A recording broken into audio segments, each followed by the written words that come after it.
사무엘이 막 번제를 올리고 나자 사무엘이 도착하였다. 사울이 나가 그를 맞으며 인사를 드리니 사무엘이 꾸짖었다. 임금님이 어찌하여 이런 일을 하셨습니까? 사울이 대답하였다. 백성은 나에게서 떠나 흩어지고 제사장께서는 약속한 날짜에 오시지도 않고 블레셋 사람은 믹마스에 모여들고 있었습니다. 이러다가는 제가 주님께 은혜를 구하기도 전에 블레셋 사람이 길갈로 내려와서 칠 것 같은 생각이 들어서 할 수 없이 번제를 드렸습니다. 사무엘이 사울에게 말하였다. 해서는 안 될 일을 하셨습니다. 주 하나님이 명하신 것을 임금님이 지키지 않으셨습니다.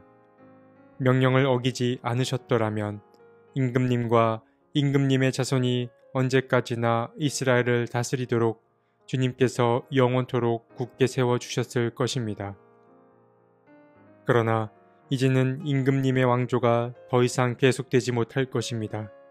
주님께서 임금님께 명하신 것을 임금님이 지키지 않으셨기 때문에 주님께서는 달리 마음에 맞는 사람을 찾아서 그를 당신의 백성을 다스릴 영도자로 세우셨습니다. 사무엘상 13장 10절에서 14절 말씀. 오늘 본문은 이스라엘과 블레셋의 전쟁 이야기를 보여줍니다. 이스라엘의 초대 왕이 된 사울은 자신의 아들 요나단과 함께 블레셋을 공격할 계획을 세웁니다. 그의 아들 요나단은 이미 아버지와 어깨를 겨눌 만큼 장성해 있었습니다. 블레셋은 늘 이스라엘의 위협이었습니다. 그래서 그는 이미 암몬 족속과의 전투에서 승리한 경험을 바탕으로 블레셋을 선제 공격하기로 마음먹습니다. 사울은 먼저 게바에 있는 블레셋 수비대에게 공격을 강행했습니다. 그리고 그로 인해 이스라엘은 블레셋의 미움을 사게 됩니다. 이스라엘 민족은 자신들이 블레셋 사람들의 미움을 사게 된 사실을 알게 되었고 전쟁을 준비하기 위해 길갈로 모였습니다. 이 소식 또한 알게 된 블레셋 사람들도 전쟁 준비를 하였는데 그 수는 이스라엘과 비교될 수 없을 만큼 많았습니다. 이스라엘은 두려움에 사로잡혔습니다. 자신만만하게 전투 준비를 했지만 군대의 규모가 너무 차이가 났고 또 자신들이 포위되었다는 사실을 알게 되자 이스라엘 민족은 서로 도망가기 바빴습니다. 그러나 사울은 평정심을 유지하기 위해 애썼습니다. 사무엘과 한 약속이 있었기 때문입니다. 그는 이스라엘의 지도자로 세움받는 과정 중에 사무엘에게 들은 말씀이 있었습니다. 사무엘상 10장 8절에서 사무엘은 말합니다. 그대는 나보다 먼저 길갈로 내려가십시오.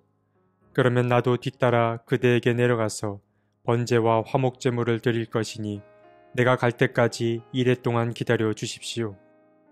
그때에 가서 하셔야 할 일을 알려드리겠습니다. 사울은 당시에 사무엘과 나눴던 이야기를 기억하고 있었습니다. 그는 사무엘과 함께 제사를 드리고 나면 하나님이 갈 길을 알려줄 거라고 굳게 믿고 있었습니다. 그래서 그는 사무엘이 오기만을 기다리며 길갈에 이레 동안 머물렀습니다. 그러나 7일이 지난 후에도 사무엘이 나타나지 않자 사울은 자신이 직접 번제와 화목제를 드릴 준비를 합니다. 그리고 그렇게 사울 스스로 번제를 드리고 나자 사무엘이 도착합니다. 그 모습을 본 사무엘은 사울을 꾸짖습니다. 어찌하여 자신과 한 약속을 어겼냐며 그리고 어찌하여 제사장의 몫을 당신이 가로챘냐며 사울을 꾸짖었습니다. 그제야 사울은 말합니다. 그는 두려웠던 것입니다.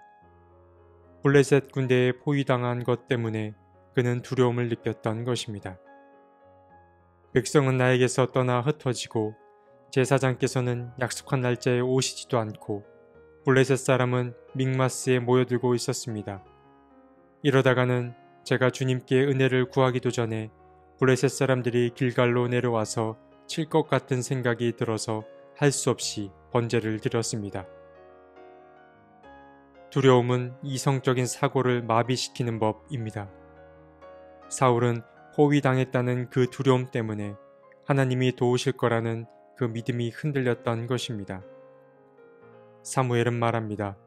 임금님은 해서는 안 될 일을 하셨다고, 하나님이 명하신 것을 지키지 않았다고, 약속을 어기지 않았으면 임금님과 임금님의 자손이 이스라엘을 다스리도록 주님께서 굳게 세워주셨을 것이라고 말했습니다.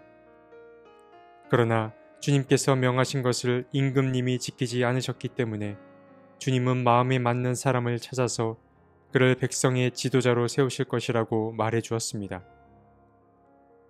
방금 말씀드린 사무엘상 13절 14절의 말씀은 머지않아 사울의 왕권이 곧 다윗에게 넘어감을 보여주는 징표라 할 수 있습니다. 그는 사무엘의 이야기를 듣고 길갈을 떠납니다. 사울의 곁에는 처음 모였던 3,000명의 병사 가운데 약 600여 명의 군사만 남아 있었습니다. 오늘 나눈 이야기는 사울의 왕권이 무너져가는 상황을 보여줍니다. 물론 오늘 이야기에서 이스라엘은 블레셋에게 패하진 않습니다.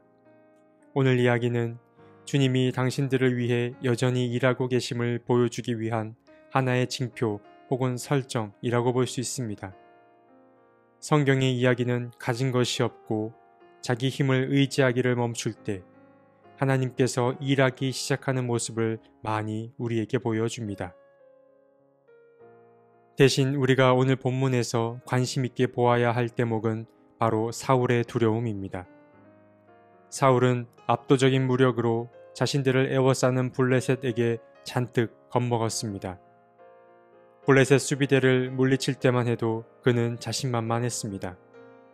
그러나 블레셋이 작정하고 달려들자 사울은 위축될 수밖에 없었습니다. 그리고 사울은 오기로 한 사무엘이 제 시간에 오지 않자 두려움은 더욱 커져갔습니다. 자신들이 버려진 게 아닐까 하는 두려움이 엄습했기 때문입니다. 어서 사무엘이 길갈에 도착하여 하나님께 도움을 구해주면 좋으련만 가장 위급한 시기에 사무엘이 나타나지 않은 것입니다. 그래서 그는 블레셋의 포위와 사무엘이 나타나지 않으므로 두려움에 사로잡힌 나머지 자신이 해서는 안 될 행동을 하게 됩니다. 그는 제사장의 임무인 제사를 직접 드림으로 자신의 역할 이상의 것을 행했고 또 사무엘과의 약속도 어기게 됩니다. 누구나 마음에 두려움이 엄습하면 판단이 흐릿해집니다. 믿음도 마찬가지입니다. 우리 마음에 불안감, 두려움이 엄습하면 우리가 그동안 믿어왔던 믿음의 토대가 흔들리기 시작합니다. 우리는 앞일을 예측할 수 없기 때문에 늘 미래에 관해 불안해합니다. 믿음은 바라는 것들의 확신이요 보이지 않는 것들의 증거라고 했습니다. 믿음은 보이지 않는 것을 우리 마음속에 가시화하는 것이기 때문에 늘 어려운 법입니다. 이 지키기 어려운 믿음을 잘 유지하기 위해서 우리에게 필요한 것은 깨어있음입니다. 깨어있다는 것은 늘 하나님께 자신의 시선을 향하여 그분의 도움을 구하는 것입니다. 사람은 무궁무진한 가능성을 품은 존재이지만 다른 한편으론 누군가의 도움 없이는 살기 어려운 그런 연약한 존재이기도 합니다. 그러나 주님이 함께 하시면 두려움의 순간도 잘 극복해낼 수 있습니다. 그래서 우리는 주님을 잘 의지하고 제대로 의지하는 방법을 계속해서 배워나가야 할 것입니다. 늘 배움에 열려있는 저와 여러분이 되었으면 좋겠습니다. 주님, 한 치 앞도 모르는 인생 때문에 우리는 늘 불안해합니다. 그 불안함 때문에 믿음이 흔들릴까봐 두렵습니다. 주님, 우리의 도움이 되어 주십시오. 우리 삶의 안내자가 되어 주셔서 우리가 길을 잃지 않게 도와주십시오. 아멘.